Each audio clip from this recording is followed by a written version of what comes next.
Hello everyone, welcome to my channel the banking guy. Hope आप सबकी study बढ़िया से चल रही होगी और आप लोगों के टारगेट पूरे हो रहे होंगे। बाकी स्ट्रेटजी वीडियो की सीरीज़ में ये मेरी चौथी वीडियो है जिसमें मैं क्वांट सेक्शन की स्ट्रेटजी बताना चाहूँगा। बाकी क्वांट सेक्शन की स्ट्रेटजी बताने से पहले मैं कहना चाहूँगा जिन लोगों को अगर ये वीडियो अच्छी लगी हो तो एंड में इस वीडियो को लाइक कर दीजिएगा, बाकी चैनल को सब्सक्राइब कर दीजिएगा। बाकी स्टार्ट करते हैं वीडियो को। वीडियो स्टार्ट में मैं पहले बताऊंगा क्वांट सेक्शन का वेटेज कितना होता है। देखिए मैंने सबको नोट कर रखा है। SBI PO के प्री में क्वांट सेक्शन में 30 क्वेश्चन आते हैं 30 मार्क्स के, मेंस में आते हैं 30 क्वेश्चन 50 मार्क्स के। IBPS PO प्री में 30 क्वेश्चन 30 मार्क्स के होते हैं, मेंस में 35 क्वेश्चन 60 मार्क्स के होते हैं। इसमें कुछ क्वेश्चन 2 मार्क्स के होते हैं। बाकी IBPS क्लर्क प्री में 30 क्वेश्चन 30 मार्क्स के होते हैं और मेंस में 50 क्वेश्चन 50 मार्क्स के होते हैं। SBI जूनियर एसोसिएट में 30 क्वेश्चन 30 मार्क्स के होते हैं, 50 क्वेश्चन 50 मार्क्स के होते हैं मेंस में। RRB PO के केस में प्री में 40 क्वेश्चन 40 मार्क्स के होते हैं, मेंस के केस में 40 क्वेश्चन 50 मार्क्स के होते हैं। इसमें 1.25 से मल्टीप्लाई होती है। RRB क्लर्क के केस में प्री में 40 क्वेश्चन 40 मार्क्स के होते हैं, मेंस के केस में 40 क्वेश्चन 50 मार्क्स के होते हैं। बाकी ये तरह आपका वेटेज सेक्शन मोटा मोटा सारा ऊपर से। बाकी अब बात करते हैं सिलेबस की और स्ट्रेटजी की।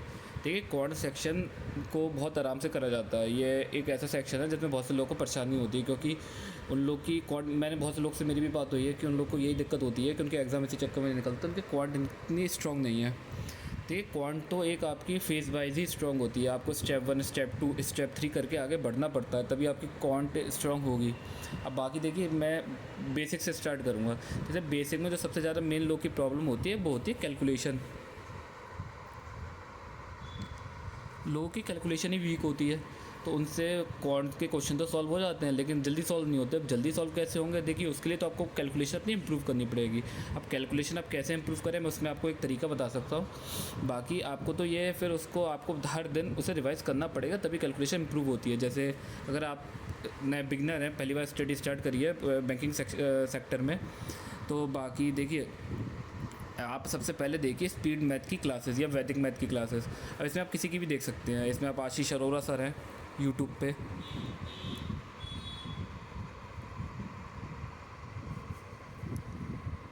इनका चैनल है स्टडीफाइड, इस पर सर्च करिए या डाल दीजिए आशीष अरोरा स्पीड मैथ वैदिक मैथ करके, बहुत सी क्लासेस मिल जाएंगी आपकी। उनकी एक डेढ़ 2 घंटे की वो क्लासें आप कंप्लीट कर लीजिए। उसमें आपको देखिए टेबल्स, क्यूब, स्क्वायर्स को जल्दी सॉल्व करने के तरीके बताए जाएंगे। फ्रैक्शन रेशियो, जैसे फ्रैक्शन रेशियो में आपको बताना चाहूँगा जैसे 12.5% क्या होता है, 1/8 होता है, ये आपको पता होना चाहिए कि 8.33 क्या होता है, 1/12 होता है। ऐसे हर किसी के होते हैं फ्रैक्शन आपकी परसेंटेज में, फ्रैक्शन में। तो ये आपको निकालने आने चाहिए, आपको टिप्स पे होने चाहिए, तब जाके आपकी कैलकुलेशन स्ट्रांग होगी। ये आपको हर जगह काम में आएंगे। क्वांट के केस में आप DI रख लें, आप वर्ड प्रॉब्लम रख लें, मतलब अरिथमेटिक रख लें, या आप सिंप्लीफिकेशन रख लें, अप्रॉक्सीमेशन रख लें, सब में ये आपके काम में आएंगे अगर ये आपके टिप्स पे है। अगर टिप्स पे नहीं है तो आप देखिए ये पूरा जो फेज़ 1 मैंने लिखा है ये एक आपकी कैलकुलेशन के लिए ही है। इसको आप पहले कंप्लीट करिए, बाकी फिर जो इसके नोट्स आप बनाएंगे, इसको देखिए क्वांट के तो नोट्स आपको प्रॉपर बनाने पड़ेंगे। जब आप इसके नोट्स आप कंप्लीट करेंगे ना, तो हर दिन आधा घंटा इसके रिवीजन करिए, मतलब स्टार्टिंग में 1 महीने तक तो हर दिन करिए। बाकी उसके बाद जैसे ही आपको लगने लगे हाँ मुझे चीज़ें मेमोराइज़ होने लगी हैं, तो आप वीकली इसका रिवीजन कर सकते हैं फिर। लेकिन इसके रिवीजन होना ज़रूरी है, तभी जाके ये स्पीड मैथ आपकी टिप्स पे आएगी। क्योंकि मेन जो प्रॉब्लम है सबकी वो है कैलकुलेशन। अगर कैलकुलेशन ही आपकी इंप्रूव नहीं होगी तो आप क्वांट में आगे अच्छा स्कोर कर ही नहीं पाएंगे। और देखिए आज के टाइम पे जब हर किसी प्री एग्ज़ाम में, प्री रख लो जैसे क्लैरिकल प्री है, क्लैरिकल प्री में हर स्टेट की कट ऑफ 80+ जा रही है। और 80+ कट ऑफ आपकी तभी जाएगी, देखिए इंग्लिश में सबकी एक्यूरेसी गिरती है, कि आपके क्वांट में 25 से अब मार्क्स होने चाहिए, तब जाके आपकी 80 कट ऑफ जाएगी। आप मार्क्स आपके आ पाएंगे, नहीं तो आपकी 80 आप कट ऑफ आप क्लियर नहीं कर पाएंगे। आपको क्वांट में हर कीमत पे 25 से ज़्यादा मार्क्स लाने ही हैं क्लैरिकल के केस में। PO के केस में तो चलो मैं मान सकता हूँ 20 सही है, लेकिन क्लैरिकल के केस में तो आपको 25+ चाहिए, तब जाके आप कट ऑफ क्लियर कर पाएंगे। इस बारे में आपको बता दूँ, या तो आपकी और सब्जेक्ट में पूरे आ जाए, अच्छे मार्क्स आ जाए, तब आप कर सकते हो, नहीं तो क्वांट में आपको 25 लाने की आप कोशिश करिए। अब बाकी मैं आगे बढ़ता हूँ। जैसे अब आया फेज़ 2 में देखिए आपका रख लो, फेज़ 2 रख लो, आप इसे स्टेप 2 कह दो। ये आपको डेली टारगेट है, ये भी आपको डेली टारगेट है पूरे करने हैं। जैसे इसमें आपका आ गया simplification, approximation, quadratic, number series. इसका एक अच्छा खासा वेटेज होता है प्री एग्ज़ाम में, और बाकी मेंस एग्ज़ाम भी इसी की वजह से क्लियर होता है। अब इसका मैं आगे मेंस के बारे में आगे बताऊँगा कि मेंस में इसका क्या रोल है। बाकी प्री में इसका अच्छा खासा रोल होता है। आपको 5 क्वेश्चन अब सिंप्लीफिकेशन अप्रॉक्सीमेशन के मिल जाते हैं आपको। 5 क्वेश्चन क्वाड्रेटिक और नंबर सीरीज़ में से किसी एक के मिल जाते हैं। 10 क्वेश्चन तो आपके ये हो गए। अब 10 क्वेश्चन आपके ये हो गए, उसके बाद आपको बाकी ये 10 क्वेश्चन आपके हो गए तो आपको मोटे मोटे 10 नंबर आपके प्री में आ जाएंगे। अब इसके लिए आप तैयारी कैसे करें? देखिए, सिंप्लीफिकेशन, अप्रॉक्सीमेशन, क्वाड्रेटिक और नंबर सीरीज़, इसकी मल्टीपल क्लासेस आपको स्टडीफाइड पे मिलेंगी। यहाँ पे आशीष सर ने मल्टीपल क्लासेस कराई हैं इसकी, आप सारी क्लासेस कंप्लीट कर लीजिए। उसके बाद आशीष सर की डेली क्वांट चेकलिस्ट आती है। अगर ये क्वांट चेकलिस्ट आपको नहीं सॉल्व करनी तो उनकी एक मैगज़ीन आती है अभ्यास करके, ये आपको उनके चैनल पे मिल जाएगी टेलीग्राम पे। अगर उनको चैनल किसी को मिलने में दिक्कत हो रही है तो कमेंट सेक्शन में बता दीजिएगा, मैं लिंक दे दूँगा।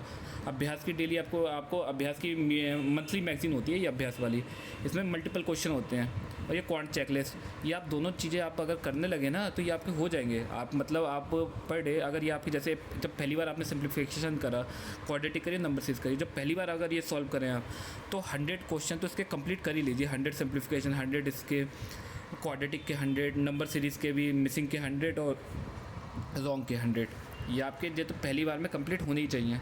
उसके बाद डेली वाला आएगा केस।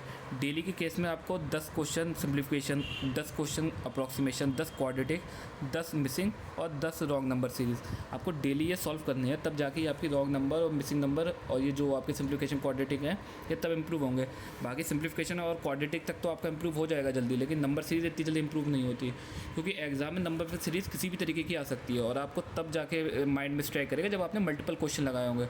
और मल्टीपल क्वेश्चन तब लगेंगे जब उसकी डेली प्रैक्टिस करेंगे, नहीं तो अगर आप डेली प्रैक्टिस नहीं करेंगे तो उसकी जो हिंट होती है वो आपके माइंड में स्ट्राइक नहीं करेगी। और नंबर सीरीज़ में लोग टाइम बहुत ज़्यादा वेस्ट कर देते हैं अपना। इसमें नंबर सीरीज़ में ये जो आपके 3 टॉपिक है ना, ये जो आपके 4 topic, simplification, approximation, quadratic, number series, अगर इसके 10 नंबर के क्वेश्चन आते हैं ना तो ये आपके कम से कम 5 से 6 मिनट में हो जाने चाहिए। ये भी मैं बहुत ज़्यादा बता रहा हूँ, लोग बहुत जल्दी जल्दी कर देते हैं, मैं अपनी बता रहा हूँ, मेरे से ये 4 से 4.5 मिनट में कंप्लीट हो जाते हैं। क्योंकि देखिए सिंप्लीफिकेशन, अप्रॉक्सीमेशन बहुत जल्दी हो जाता है, 2 मिनट 1.5 मिनट में मेरे कंप्लीट हो जाते हैं।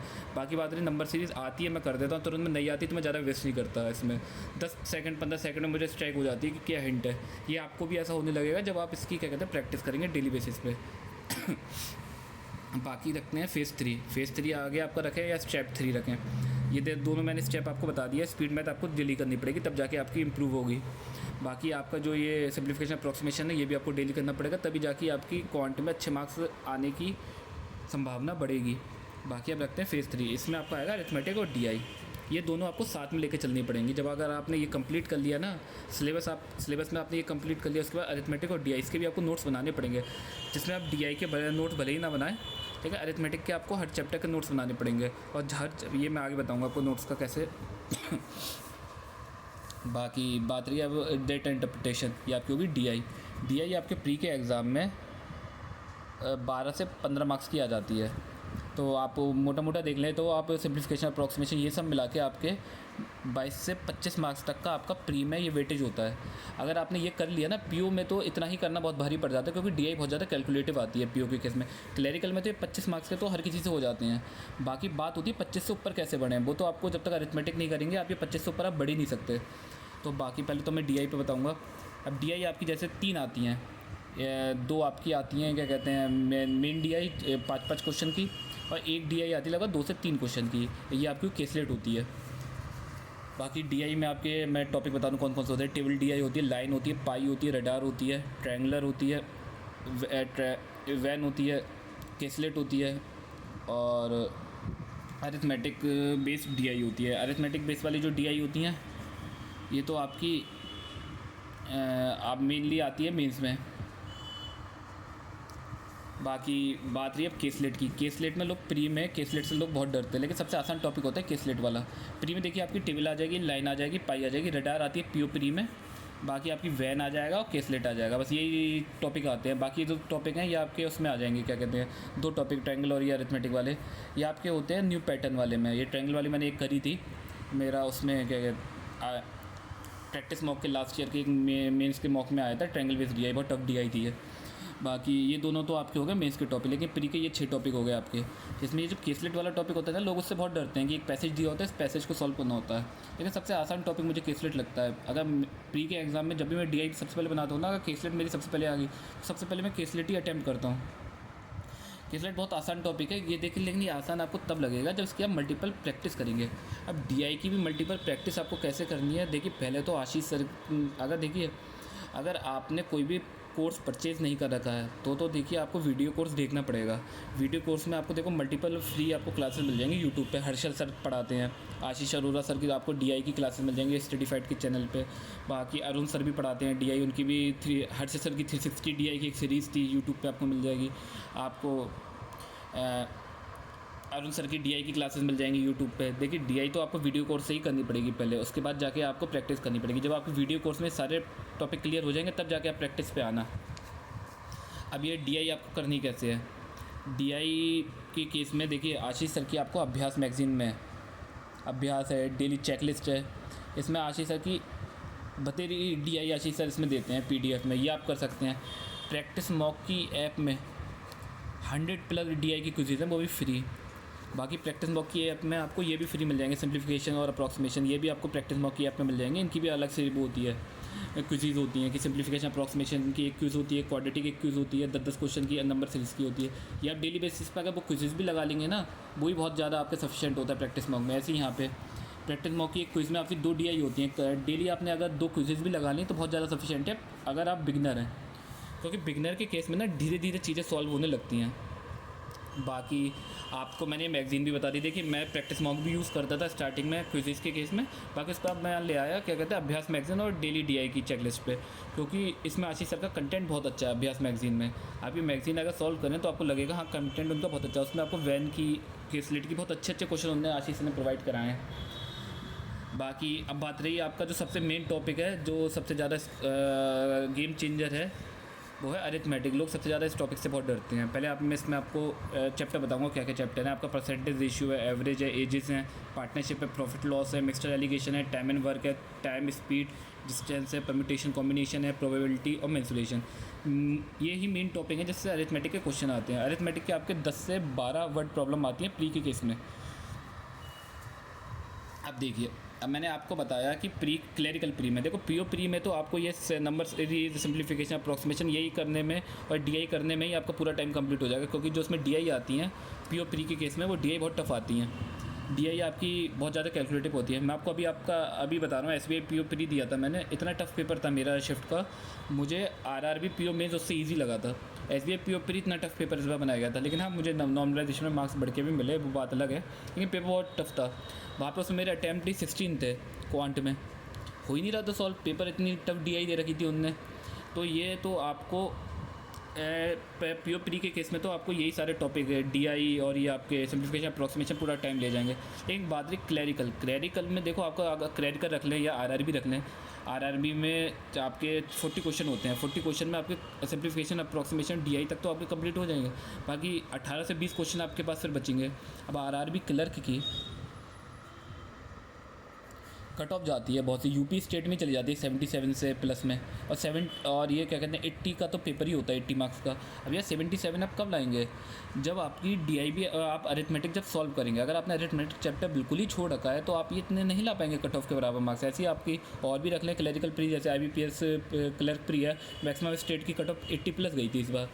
अरे 80+ आपके तब आएंगे जब आप ये अरिथमेटिक भी अटैम्प्ट करेंगे। अगर आप ये सोच के गएंगे मैं अरिथमेटिक नहीं करना, तो देखिए क्लर्क प्री तो आप छोड़ दें, आपसे क्लर्क प्री नहीं निकल पाएगा। बहुत से टीचर कहते हैं कि अरिथमेटिक छोड़ दें हो जाएगा, नहीं क्लर्क प्री नहीं निकल पाएगा बिना अरिथमेटिक के, तो अरिथमेटिक तो आपको करना पड़ेगा। अब अरिथमेटिक में आपको हर चैप्टर आपको करना पड़ेगा। हर चैप्टर के लिए आप एक नोट्स बनाइएगा। नोट्स बनाने के बाद जब आपने एक चैप्टर कंप्लीट हो गया आपका, तो उसके बाद 5-6 पेज आप उस चैप्टर के बाद छोड़ दीजिएगा। फिर जैसे अब आपने सारे ये चैप्टर कंप्लीट हो गए आपके, उसके बाद आपने जब 5 पेजेस मैंने हर चैप्टर के बाद छोड़ने के लिए कहा आपसे, अब आपने जैसे कोई भी मॉक दिया, प्री का मॉक दिया, अब प्री के मॉक में कोई अरिथमेटिक का क्वेश्चन आपसे नहीं सॉल्व हो पाया, तो वो तो उस टाइम तो आपने स्किप कर दिया मॉक में। बाद में उसे आप दोबारा से जब रिव्यू में जाते हैं, दोबारा से सॉल्व करते हैं, वहाँ आप देखना कि आपसे वो सॉल्व क्यों नहीं हो पाया। आपको लगा कि ये क्वेश्चन एक नए तरीके का है और जो मैंने पिछले क्वेश्चन करे थे उसमें से नहीं था, तो वो क्वेश्चन आप उन खाली पेज में जाकर नोट करिएगा। उससे आप एक बहुत अच्छे नोट्स आपके तैयार होंगे अरिथमेटिक के। देखिए मैं पर्सनली क्या करता था क्वांट के केस में, मैं पेपर से मैं प्री पेपर से 5 दिन पहले से ही मॉक लगाना बंद कर देता था। उससे पहले मैं बतेरे मॉक लगा देता था। तो 5 दिन तक, 5 जो एग्ज़ाम स्टार्ट होते थे 5-6 दिन पहले से मैं मॉक लगाना बंद कर देता था। फिर जो बाद में 5-6 दिन बचे ना, उसमें मैं यही जो मैंने अरिथमेटिक के क्वेश्चन जो नोट्स बनाए हैं और जो बाकी मैंने क्या कहते हैं मॉक से क्वेश्चन नोट करके लिखे हैं उसमें, वही मैं सॉल्व करता था। क्योंकि वही सफिशिएंट होता है कि उससे ना माइंड में ये चीज़ें क्लिक करती रहती हैं। इससे आप भूलेंगे नहीं, बार बार आपका रिवीजन होता रहेगा। और बाकी ये जो नोट्स है ना अरिथमेटिक के, ये आपको वीकली रिवाइज़ करने पड़ेंगे, ये तभी आपका हो पाएगा। बाकी अरिथमेटिक के क्वेश्चन आप डेली 10 से 15 तो अरिथमेटिक के क्वेश्चन आप करिए। अगर ये आपका सिलेबस कंप्लीट हो जाए तब जाके अरिथमेटिक आपके हाथ में आएगी। और अरिथमेटिक ऐसा नहीं है कि कोई आपने घुट्टी पिला दिया अरिथमेटिक हो जाएगी। अरिथमेटिक देखिए प्रैक्टिस से आती है। जितनी आप प्रैक्टिस करेंगे उतनी आपकी अरिथमेटिक बढ़िया होगी। और अरिथमेटिक अच्छा होने का एक मेन तरीका है आपकी स्पीड मैथ अच्छी होनी चाहिए। अगर स्पीड मैथ आपकी बेकार है तो अरिथमेटिक अच्छी नहीं हो पाएगी। अब देखिए अरिथमेटिक भी करने के 2 तरीके होते हैं। एक होता है आपका रेशियो मेथड और एक होता है इक्वेशन मेथड। लेकिन मैं पर्सनली रेशियो मेथड ऑप्ट करता था। मुझे आशीष अरोरा सर ने रेशियो मेथड से अच्छी तरीके से अरिथमेटिक करना सिखाई है। अब देखिए आप अगर आपकी फिनंशियल कंडीशन अच्छी है तो आप अनअकैडमी का कोर्स ले सकते हैं। मैं आपको रिकमेंड भी करूँगा अनअकैडमी लेने का। अनअकैडमी में आशीष सर का जो बैच है प्री और मेंस का अरिथमेटिक, आप उसे देखिए ज़रूर। अगर आपके किसी फ्रेंड के पास हो तो आप उससे ले लीजिए, वो बैच देख लीजिए। आशीष सर ने अरिथमेटिक इतनी बढ़िया तरीके से कराई है, उसमें इतने बढ़िया उनके मेथड है कराने के, आप उसको अगर सॉल्व करेंगे। बाकी अगर आप नहीं ले पा रहे हैं तो वो अलग बात रही। फिर आप आशीष सर ने मल्टीपल अरिथमेटिक की क्लासेस करी हैं यूट्यूब पे, आप वो सॉल्व कर लीजिए, उसे देख लीजिए। आपको हर टॉपिक उनने क्लासेस कराई हैं तो आपको वहाँ से भी इम्प्रूव हो जाएगी। ठीक है, अरिथमेटिक तो करने से ही आती है। अरिथमेटिक के लिए भी मैं प्रैक्टिस के लिए बताऊँ आपको। प्रैक्टिस मॉक की क्विज़ में 100+ क्विज़ है अरिथमेटिक की, उसमें 10 क्वेश्चन होते हैं एक क्विज़ में। बाकी 10 मिनट में करनी होती है ये क्विज़। अगर वो नहीं हुए आपसे 10 मिनट में तो वो कोई रिव्यू करके आप क्वेश्चन देख लीजिए। आपको अरिथमेटिक के बहुत से क्वेश्चन वहाँ मिलेंगे, वो क्वेश्चन सॉल्व करिए आप। अभ्यास मैगजीन में बहुत क्वेश्चन होते हैं अरिथमेटिक के, डेली चेकलिस्ट में बहुत होते हैं। बाकी बहुत से लोगों को बुक सॉल्व करना पसंद है। देखिए मैं अपना पर्सनल बताऊँ तो मैंने बुक कोई भी सॉल्व नहीं करी। मैंने एस बुक करी थी स्टार्टिंग में, लेकिन एस बुक भी मैंने पूरी कंप्लीट नहीं करी है। मैंने सीधे मॉक पे ही स्विच करा था। मैंने कि एस बुक से भी अच्छा आशीष सर ने इस अपने सिलेबस में बहुत से क्वेश्चन करा दिए थे, तो फिर मैंने उसी एस बुक को मैंने करना ज़्यादा इतना नेसेसरी नहीं समझा। मैं सीधे मॉक पे स्विच हुआ। मॉक पे ही क्वेश्चन आते थे, मैंने मॉक बहुत दिए। मॉक मैंने 2 मॉक परचेज़ करे थे। मैंने दोनों मॉक में आप इतने मॉक होते हैं, तो अगर 2 आप परचेज़ करेंगे आप सारे मॉक कंप्लीट नहीं कर पाएंगे प्री पेपर तक, इतने मॉक होते हैं। हर एग्ज़ाम के 20 मॉक होते हैं और प्री एग्ज़ाम के सारे ही मॉक एक जैसे ही होते हैं, तो सब आपको कंप्लीट करना इतना ज़्यादा पॉसिबल नहीं है। तो बहुत से मॉक बचते भी थे मेरे बाद में, तो मैं उन मॉक को जैसे सबमिट करके भी बहुत से देता था। जब एग्ज़ाम हो गया उसके बाद मैं सारे मॉक सबमिट कर दिए, तो उसमें अरिथमेटिक के क्वेश्चन में सारे करता था, अगर मॉक मेरे बच जाते थे। ये तो प्री पेपर तक सारे मॉक कंप्लीट करना इतना ज़्यादा आसान है नहीं। बाकी बात रही अब अरिथमेटिक में, जैसे अब मैंने आपको ये बता दिया सिलेबस क्या है। अब हर चैप्टर का तो आपको देखिए करना पड़ेगा। प्रैक्टिस आप जितनी अरिथमेटिक की करेंगे उतनी आपकी अरिथमेटिक स्ट्रॉन्ग होगी। अरिथमेटिक बिना प्रैक्टिस से स्ट्रॉन्ग होती ही नहीं है।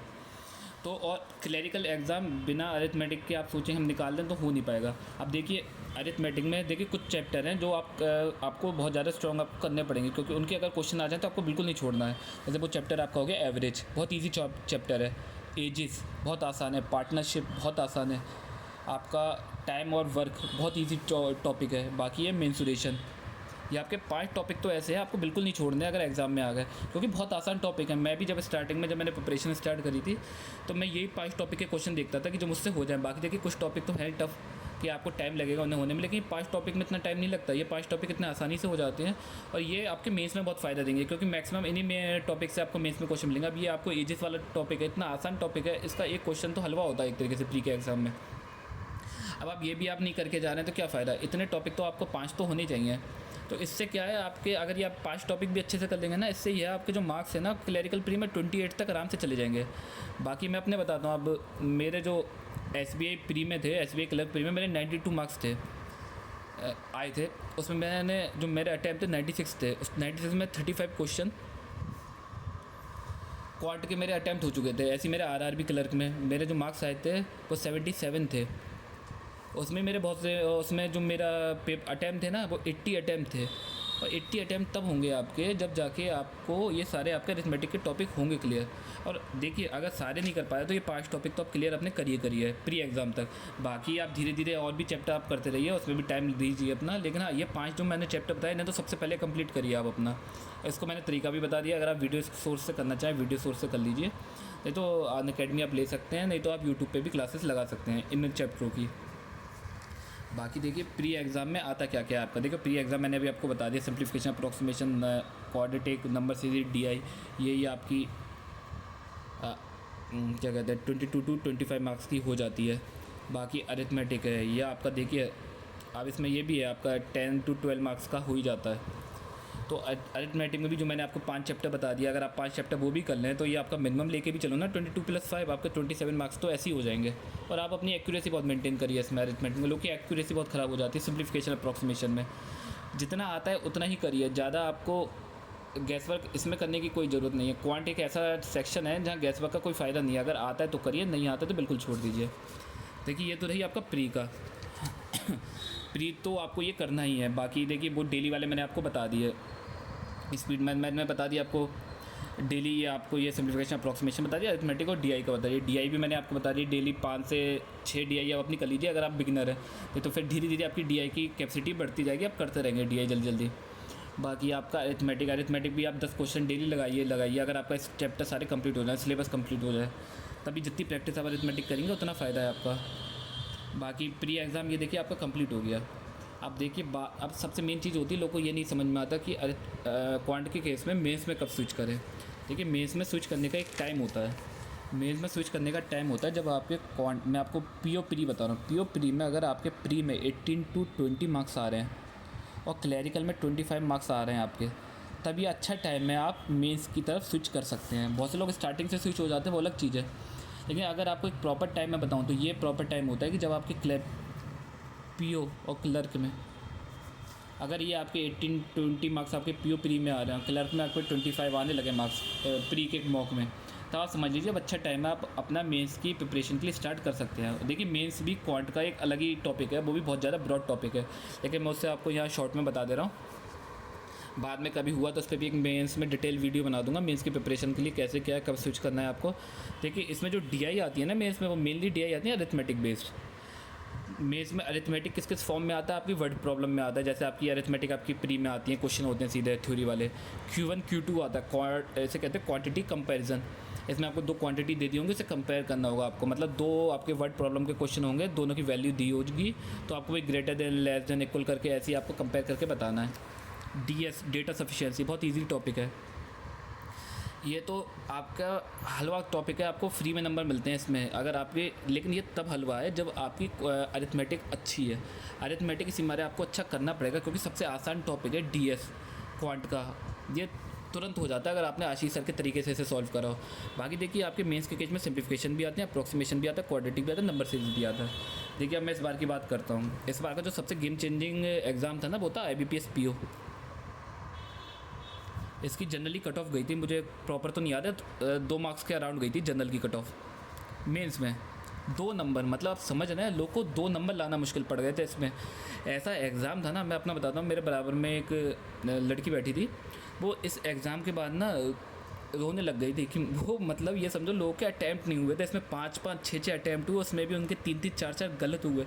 इतना टफ पेपर था इस बार का IBPS PO का, मेंस का, क्वांट का। मैंने जितने एग्ज़ाम दिया अभी तक के सबसे टफ पेपर, मेरे 10.5 आए हैं मार्क्स, और अटैम्प्ट भी मेरे कम थे, 40 मार्क्स के मेरे अटैम्प्ट अराउंड थे। मुझे अटैम्प्ट उसने प्रॉपर याद नहीं है, 14 अराउंड ही थे, तो मेरे 10.5 आए हैं जो मार्क्स आए हैं। कट ऑफ आप देख लें, जनरल की 2 नंबर गई है, लेकिन लोग के 2 नंबर लाने मुश्किल पड़ गए थे क्वांट में। आप ये समझें, इस बार इतनी टफ क्वांट आई थी, तो देखिए क्वांट में आपको, और लेकिन उसमें भी आपके, लेकिन उसमें लोग की गलती क्या हुई, मैं गलतियाँ बताता हूँ आपको। 2 नंबर में सिंप्लीफिकेशन और अप्रॉक्सीमेशन के क्वेश्चन आए थे मेंस में, लेकिन वो क्वेश्चन इतने आसान नहीं थे, बड़े बड़े थे सिंप्लीफिकेशन और अप्रॉक्सीमेशन। लेकिन लोगों की, जो स्टूडेंट थे, उनकी इतनी कैलकुलेशन अच्छी नहीं थी कि ये 2-2 नंबर वाले सिंप्लीफिकेशन अप्रॉक्सीमेशन वो बना पाएँ। अगर वो भी आप 2 क्वेश्चन बना लेते तो 4 मार्क्स तो आपके हो ही जाते हैं। मुझे याद है जहाँ तक 2 ही क्वेश्चन थे, तो 4 नंबर तो आपके ये हो जाते। लोगों के ये भी नहीं बने थे। ये मतलब ये समझो, आपको कट ऑफ निकालने के लिए ये 2 क्वेश्चन बना लेते अगर, तो आपकी कट ऑफ निकल जाती, लेकिन नहीं, इतना भी नहीं बना पाए थे लोग, क्योंकि वो इतनी ज़्यादा कैलकुलेटिव थी सिंप्लीफिकेशन अप्रॉक्सीमेशन। तो देखिए जो मेंस होता है ना, मेंस आपका प्री से ही जुड़ा हुआ है। प्री अगर आपकी अच्छी है तो मेंस आपका हो जाएगा। अब देखो प्री आपका किससे जुड़ा है, प्री आपका जुड़ा है कैलकुलेशन से। हर चीज़ में कैलकुलेशन का बहुत ज़्यादा रोल है। इसी हमारे कैलकुलेशन पे आप अपनी कमांड बनाइए, बाकी आपका प्री और मेंस साथ में होता रहेगा। बाकी देखिए जो मेंस वाला है इस पर मैं अलग से एक वीडियो बना दूंगा, ये खुद अपने आप में डिटेल है कि अरिथमेटिक बेस में किस हिसाब की अरिथमेटिक की DI आती हैं, DS क्या है, Q1 Q2 क्या है, इस पर भी मैं अलग से एक वीडियो बना दूंगा बाद में। बाकी आपको मैंने मोटा मोटा बता दिया कि प्री की तैयारी आपको कैसे करनी है। देखिए जो मेनली वीडियो थी ना वो डेडिकेटेड थी बिगिनर के लिए। अगर आप लोगों ने पहले से प्रिपरेशन कर रहे हैं तो आपको तो ये सब पता ही है, लेकिन बहुत से बिगिनर के मेरे पे मैसेज आए थे कि कमेंट सेक्शन में कि आपका वीडियो से हमें सिलेबस समझने में आसानी रहती है। तो देखिए इससे मैंने आपको प्रॉपर सिलेबस बता दिया और आपको एक तरीका बता दिया मैंने किस हिसाब से आपको तैयारी करनी है।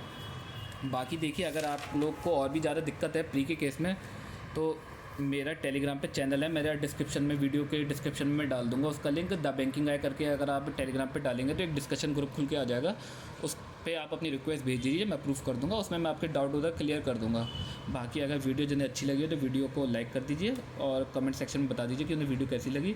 बाकी जो लोग नए हैं चैनल को सब्सक्राइब कर दीजिए। Thank you very much.